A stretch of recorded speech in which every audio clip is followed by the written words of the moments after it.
Hello, guys. Can you hear me, guys? We can hear you. Are we there? Yep. How are you guys? Welcome to BarChat, Series 3, Episode 5.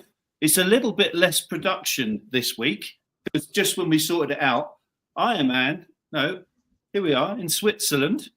Very exotic. I'm here this week. Rooney, you're in Tenerife next week. It's become an international show now. You have promised not to do it in your Speedos next week, so we don't want to lose the subscribers that we do have.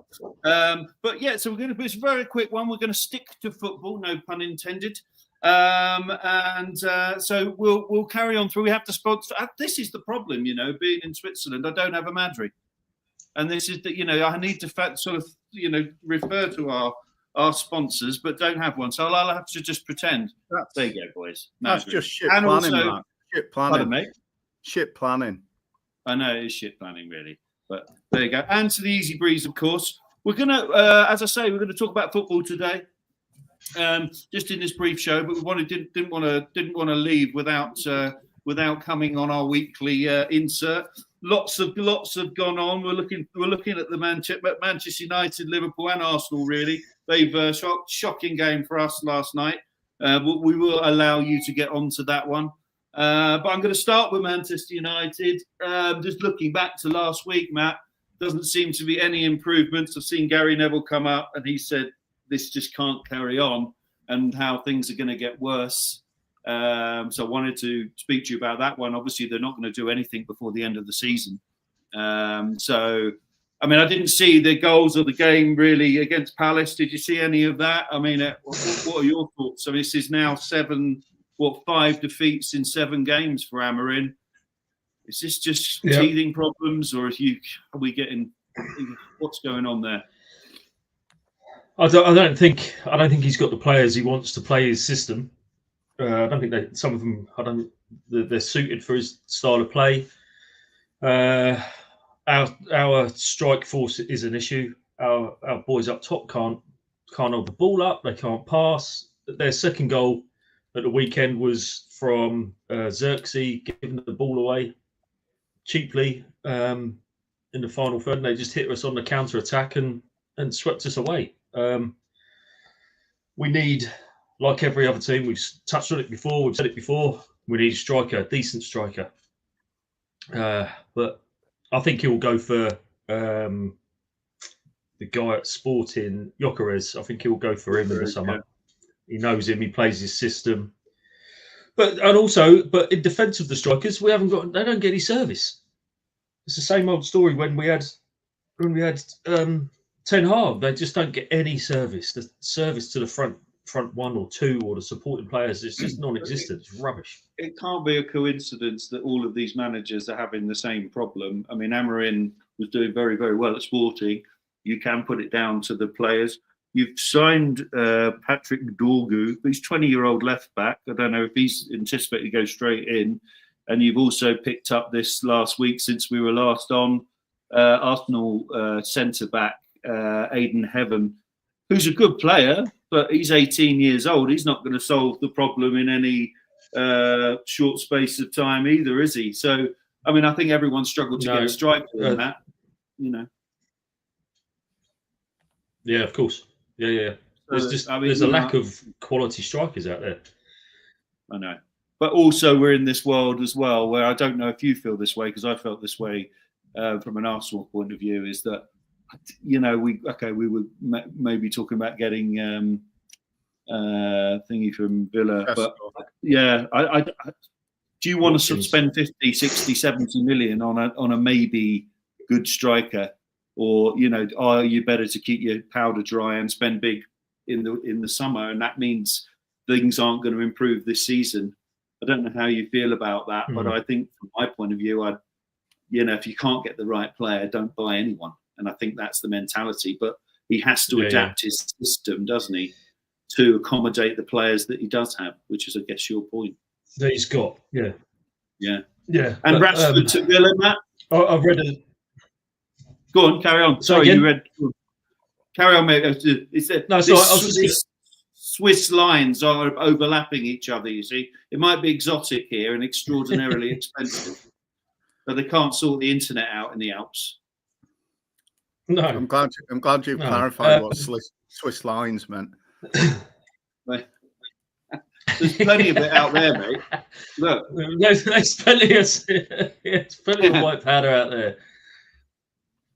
I don't know what you found. No, but I was just going to say that I read that United have opted for what you were saying, not for like taking a chance on someone and spending, like you're saying, 50-60 million on someone now that could turn out to be useless. They'd rather wait until the summer, offload some more players, and then get a quality striker in there.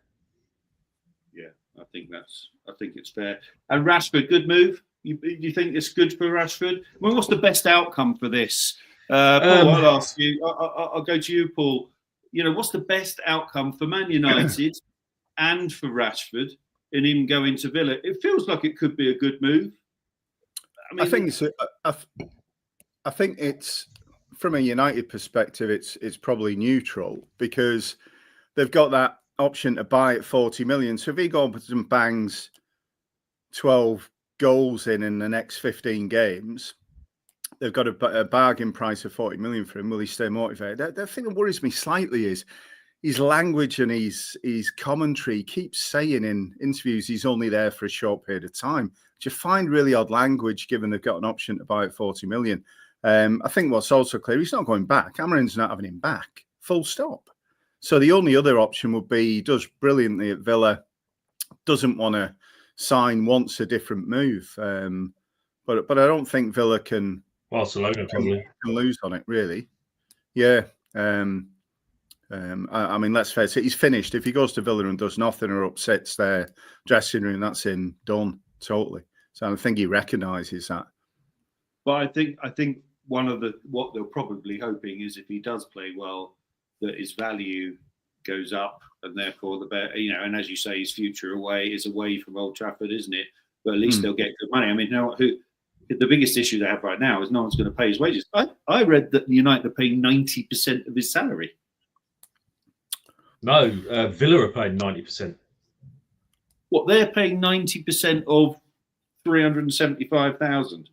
Oh, well, okay, that's a very good deal. I thought I read it the other way around. Yeah. No, Villa are paying most of the wages. That's the way I understood it. Right. Yeah. Well, I guess having got their 90 million in, they probably as a club had the best window, didn't they? I think they did. They did, yeah. They had a very good window.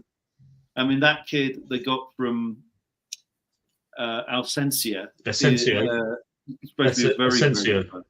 Yeah, he was. Yeah, he was was he at Real Madrid? He was. He wasn't getting in the team. Real? It was. Yeah, I think I remember seeing him at Real, and he looked good for Real. Yeah. Yeah, he was. Rooney, your boys just looking back to last comfortable win at Bournemouth, but they're no mucks. Said, I don't know. You say comfortable. Bournemouth at the post twice. Clive missed an open goal. It was end to end throughout the game, but we took our chances and, just a masterclass from Salah with his left foot to get that killer second goal. And then it was just close it out. So it was a tough game, really tough game, but we played well. And I think Slot summed it up perfectly. He said, we had a bit of luck today. We had a penalty that was given to us. There was contact, but you see those given or not given. Funny, isn't it, that I was giving Darren England dog's abuse on the last podcast. Then he goes and refs that and gives us that. Maybe he'd watched it and thought, we owe him he watched it. He watched it. Yeah, exactly. But yeah, narrow margins, that's what it was. But it was a good performance and it was a great 3 points. I was worried about the game. I thought possibly we might come out of it with a draw and a hell of a battle, but the 2-0 win was great, really. It's a massive game for you tonight, isn't it? I mean, obviously 1-0 down. I mean, I think I heard Gary Neville again saying he thought that that Tottenham could get a draw tonight. I'm not entirely convinced about that, but the one thing I do think is important is I think it's Ange Postecoglou's only chance of silverware, and without it, has he still got a job? Well, I think there's a couple of things there. First and foremost, could they get a draw in normal time? They could well do. I think you'd have to say for that to happen on recent form, Liverpool would have to massively underperform. And I think I looked at the odds at lunchtime. The bookies are favouring Liverpool to convincingly win within 90 minutes is the favourite bet. And I think Spurs to go through under any outcome was 11-5, so just over 2-1. I think that's probably a bit penal on Spurs, but then they've had that news this week. They're still missing a couple of defenders, haven't they? They haven't made the grade for the match, so going to be interesting. Will they have the new lad out? Tell that they've just signed in the window. I think he's only 19. He'd be eligible, wouldn't he? Yeah. You've got no Trent today either. Defender as well, don't they? Yeah. Sorry, say that again, Mark. You got no Trent today either, mate. Is that No a loss? Trent, but Bradley will step in there. No drama. There's no difference. The difference is the ball playing. But what you get with Bradley as well is a really intense attacking element in the final third as well. He loves to drive forward and overlap with Salah. So I don't see that as a weakness per se. If anything, defensively, perhaps slightly stronger. But it'll be a tough game for the reasons you say. It's all on it for Spurs. They really, really need to get a result.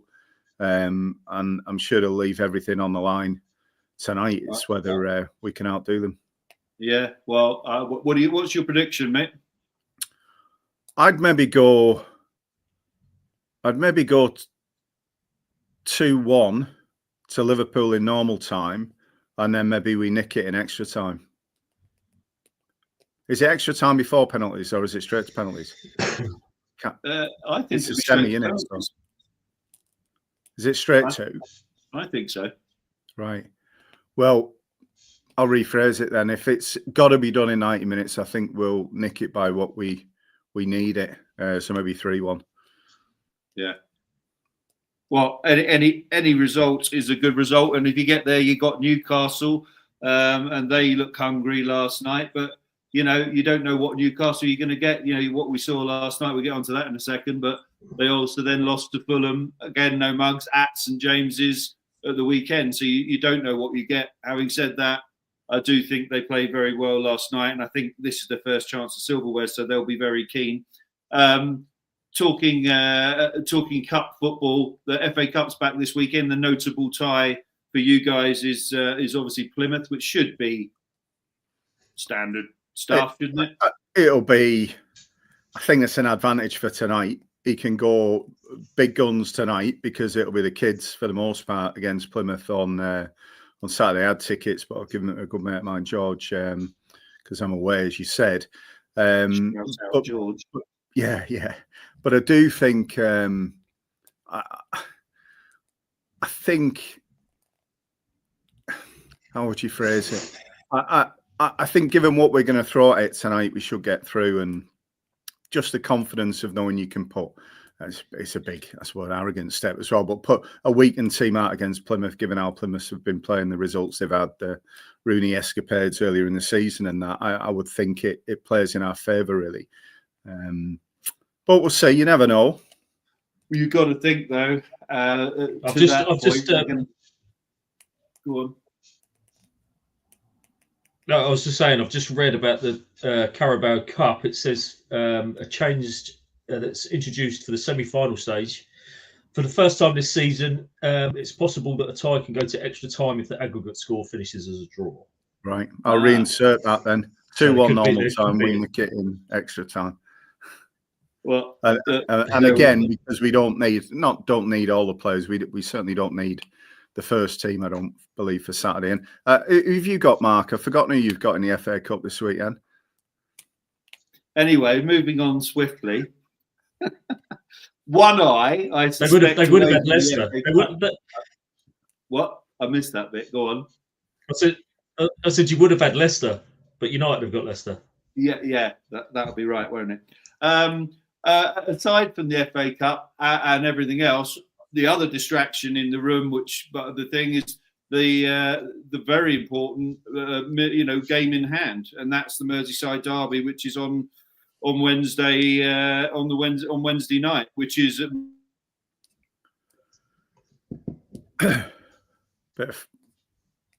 which is what? It's freezing in Austria, I think. Situation. Oh, was it Switzerland? He's in Zermatt, is he? Yeah, Switzerland. Yeah. Yeah, he's freezing in Switzerland, literally. Yeah. back again. But just I was going to say it's the last Merseyside derby at Goodison. It's going to be a different event for that very reason, and you can see they've had a good run under Moyes, and he's promoted players in who were on the scrap heap with what's his face, Dyche. Therefore, you're going to get 110% commitment in that derby. It's going to be hyped to the rafters as the last one, and can Everton fans ever stomach losing the last derby and all that? It's going to get wound up to anything. I think I'd take a draw, and if we're 7 points ahead of you coming out of that game in hand, fine. Love 9, but I'd take a draw.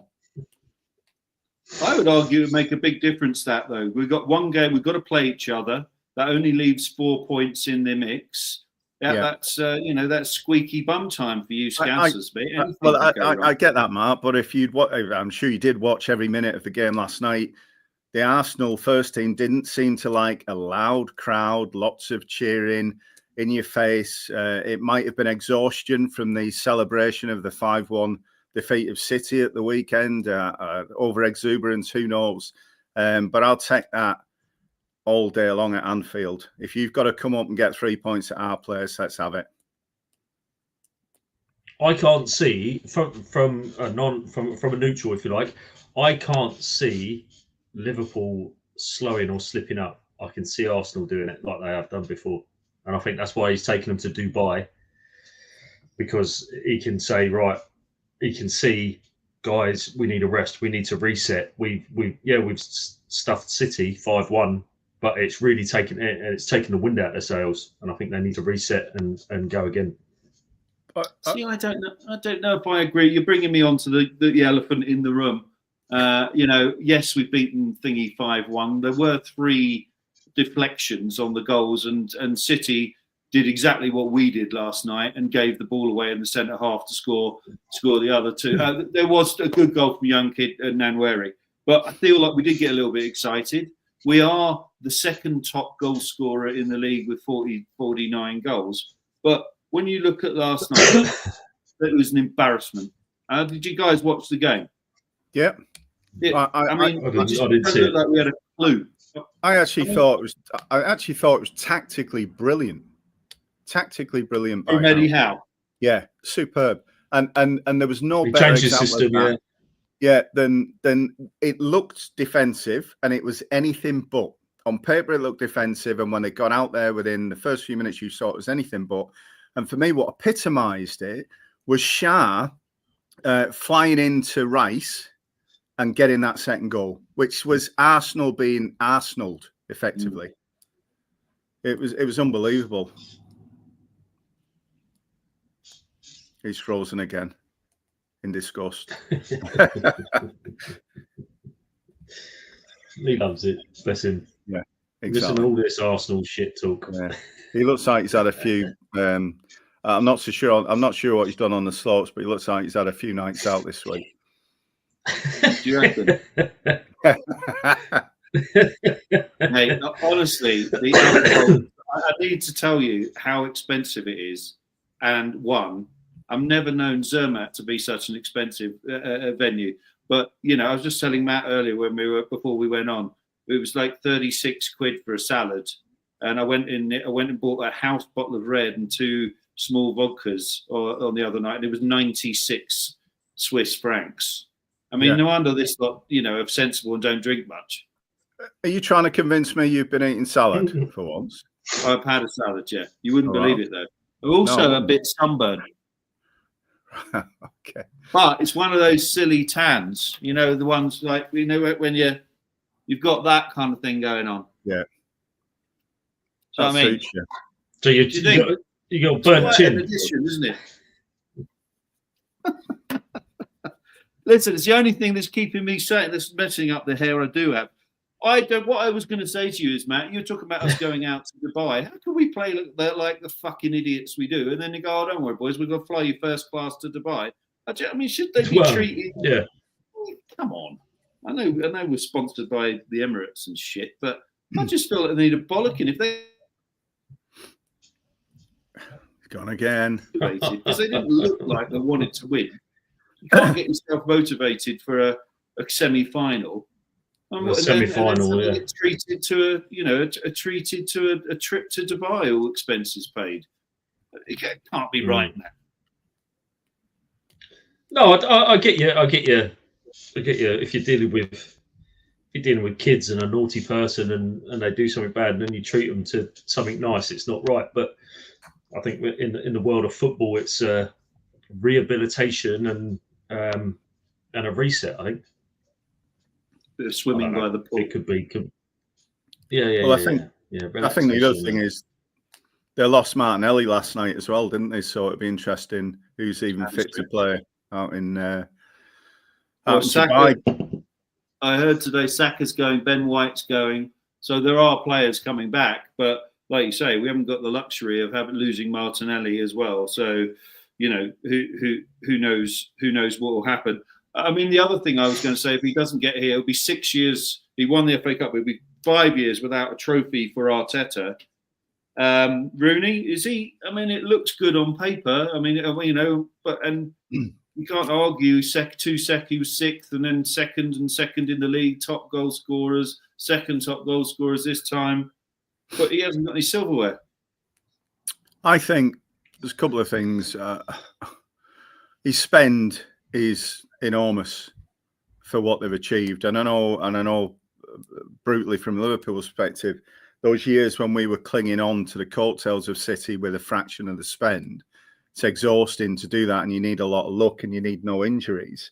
Where he's come unstuck, I think, is to a degree perhaps underestimating the Carabao Cup in the first leg and not playing well, but perhaps just thinking, oh, it's not a priority.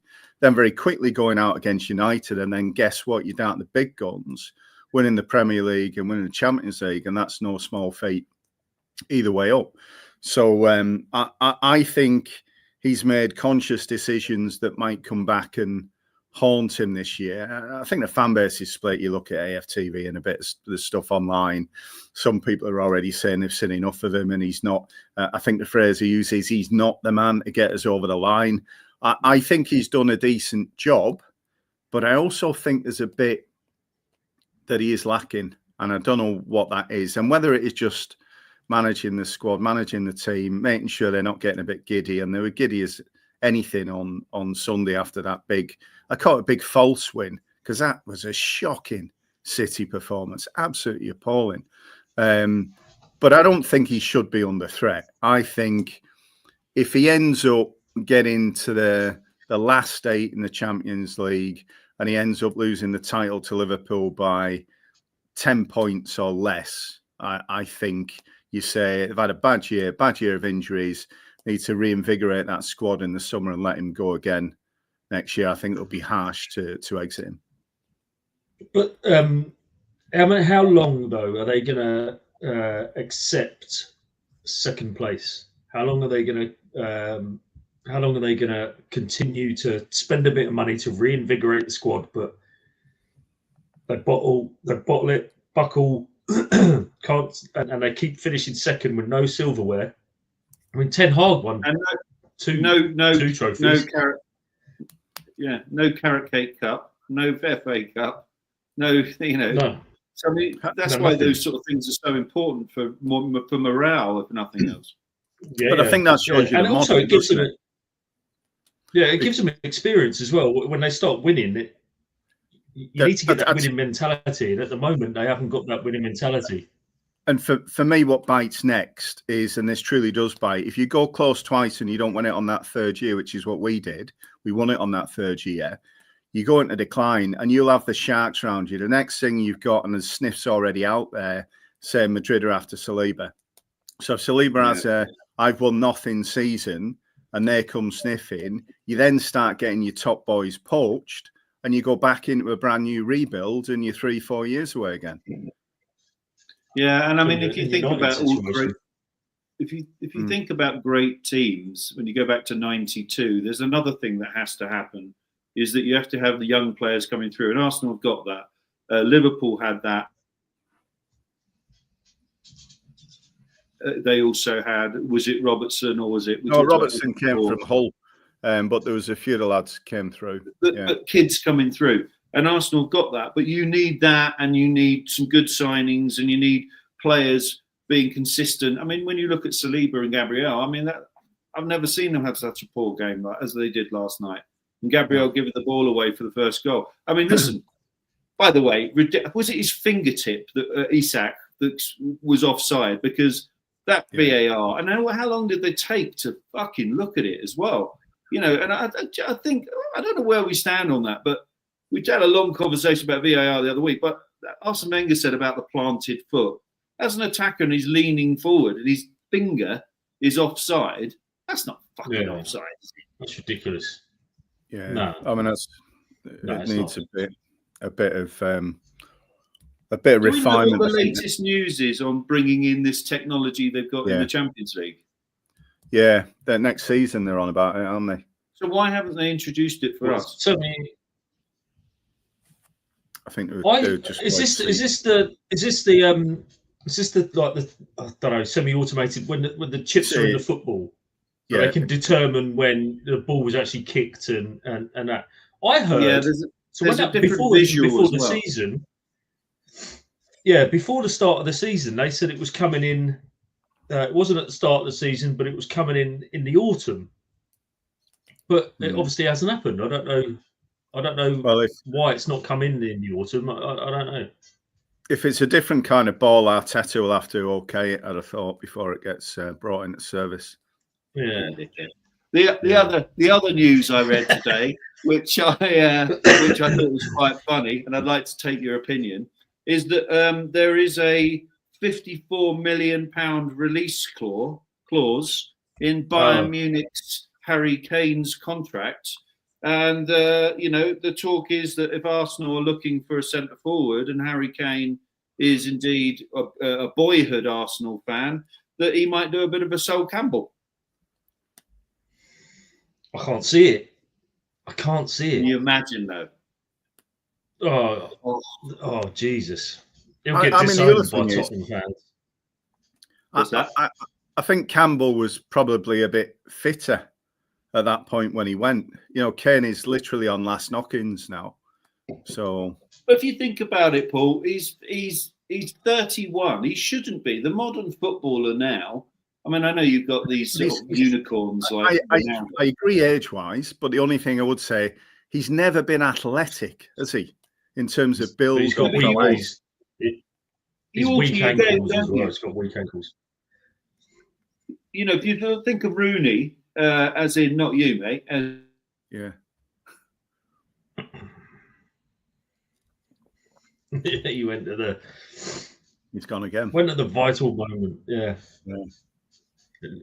I think what he's going to say, was he talking about genetics and stuff and Rooney, Wayne Rooney?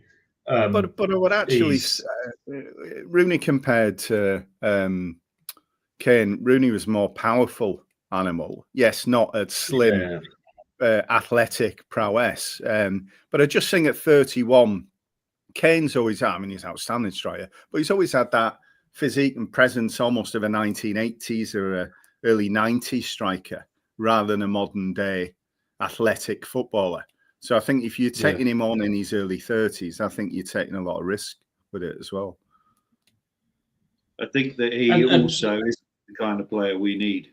You know, we need someone who's going to quick and, can get a ball over the top and just change the game up. Whereas I think he now, like he does for England, he plays too deep, in my opinion. Yeah. Well, the biggest tease you could have had was last night, wasn't it? Isak. That's what you need. Yeah. But 150 million, they're saying. Their goal, I mean, his first goal that was ruled offside was brilliant. And his shot that he scored, that hit the bar was brilliant. The good fish. He looks like a really, really. I'm not. He looks like the best on offer, but I always thought, is he that good? I actually think he could be really, really, really good. Yeah, and you think he's playing in a team that's not challenging. It's around the top 6, I guess, at the minute. But if he was playing in a team that's putting chances on a plate for him, and he's scoring audacious, ridiculous outside the box shots as well, then he could be a world beater. I think he's head and shoulders above any number 9 in the Premier League at the minute. Would they? Yeah. I think you touched on it, Rooney. Go on, Matt. Sorry, mate. I thought you touched the other week. I think, Rooney, you said you don't get the strikers that outside the box scoring from outside the box. It's all inside the box. But he can do that. He's the only one around at the minute that can do that. Yeah, he's just stand out. Stand out. What they pay for him? Was it 70? I think Newcastle paid 62. I think.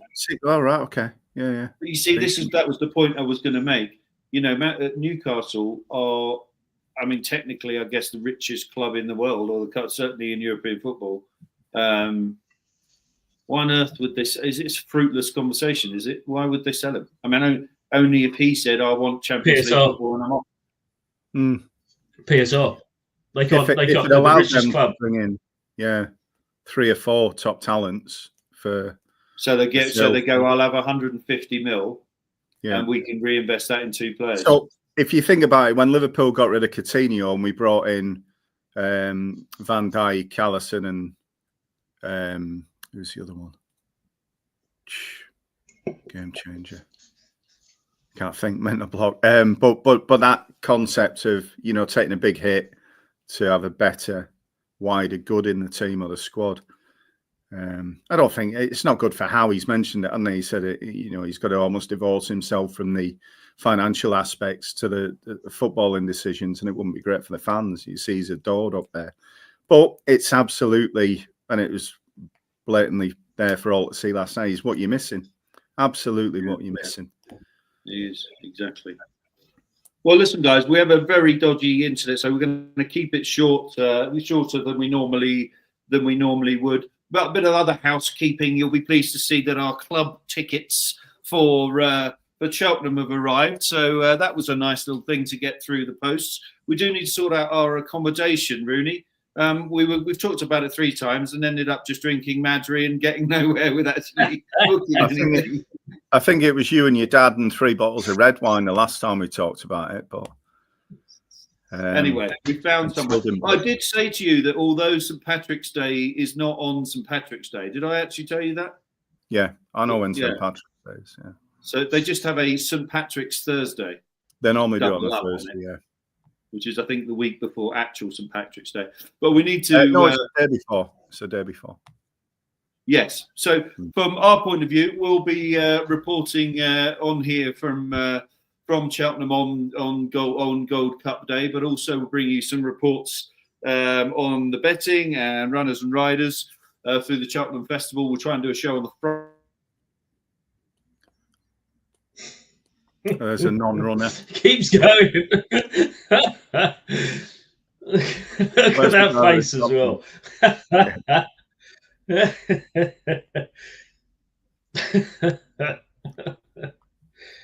He's That's trying. Why he's smelling his finger. We'll be smelling his finger again in a minute. You went missing again. Miss all the jokes. You were stuck in the stalls. Yeah, you do. Yeah. Sorry, so you got to. We're reporting live. You got like that. That was it. Oh, nice. Right. Well, cheers, boys. Hopefully, Rooney, if you can jump on with us when you're sunning yourself, we'll have a slightly better signal. We'll try to either. Anywhere nice? What we need to know about? Say that again. Where are you staying? Oh, hotel or? I'm not telling you what hotel I'm staying in because I know you bloody phone reception and get some nonsense sent up or that. You must be joking. I'll tell you what resort we're in, Costa Adeje in southern Tenerife. So it's about 21, 22 degrees at the minute. So nice. I'm banking on that. Yeah, a little Bit bit. of sun. Lovely. But also a lot of games as well. So I'll hopefully get to see the Everton game out there because that's midweek. I'm not sure we land in time to watch the FA Cup game, but we'll see. But I'll be watching football out there, whatever's on next week in the evening. So I can schedule a podcast in. I hear, Matt, were you saying you had your credit card cloned? This doesn't sound good. No, my debit card, my bank card. How much have you been robbed? So actually, I was very lucky. Actually, they fucking cheeky bastards tried to get a Burger King on me, but that was declined, and they tried to get 250 something quid in Nike, a parking ticket, something else, and then they tried to transfer money to another bank account, but thankfully happens in that Metro scenario? Bank were on the case. Oh, Well, I'm no police officer, but I reckon I could probably do an identikit fit of who you're looking for with the Burger King and the night sort of thing. But you and the profiling. Yeah, I think you're probably right. How do they clone a card? But yeah, they've been all right. No idea. But yeah, they've been very good. I've actually got my new bank card through the post today, so I'm back in action. I can spend the very little money I have. Treat yourself to a guys. Burger King. Yeah, it was probably you, mate. Yeah, I know. Yeah, probably me. No, he's gone again. Oh, he's gone again. I'm back. I expected Midland to be equipped with ridiculous quality, full fibre at the premises connections. I'm amazed it's so shaky. But... Mate, look, I've got to show you before I go. Oh, you're not going to see anything. Oh, you might do. Oh, no. Complete waste of time. Forget it. It was a nice mountain there, but all right. Okay. Oh, for fuck's sake. We'll take your word for it, Mark. Yeah. Right, boys. Enjoy. I'm going to go and have go back to £300 dinner. Yeah. All righty. I think the viewers, we've got. You were going to say we're live from Cheltenham next week, so people need to tune in for the next live week. from Got a problem. Oh, not next week. Sorry, leave now. Right. We could do it next week, but it'll be very quiet. Yeah. Well. Yeah. Does it actually say that in my Gold show Cup notes day? Yeah. It's Gold next Cup, week? isn't it? On the Friday. We're travelling down on the Thursday. Yeah. Be rude not to have a few beers on the Thursday, and then a bit of broadcasting on the Friday. I dare say a few beers, and then think about how we get home on the Saturday or something. With our wealthy winnings. Well, you never know. It's never happened before, but yeah. I've done quite Rodgers needs to come up trumps. Yeah, we will. Well, guys, I'll let you go, boys. Thanks for thank you again, Madry. Don't have one. You can hold it up, and the Easy Breeze, and we will see you all next week. And from sunny Spain. Good stuff. Take it easy, chaps. I can't even outro you. Thanks, guys. I'm expecting a mountain and everything. I could go for some late skiing. On that note, away you go. See you later. See you later. See you later.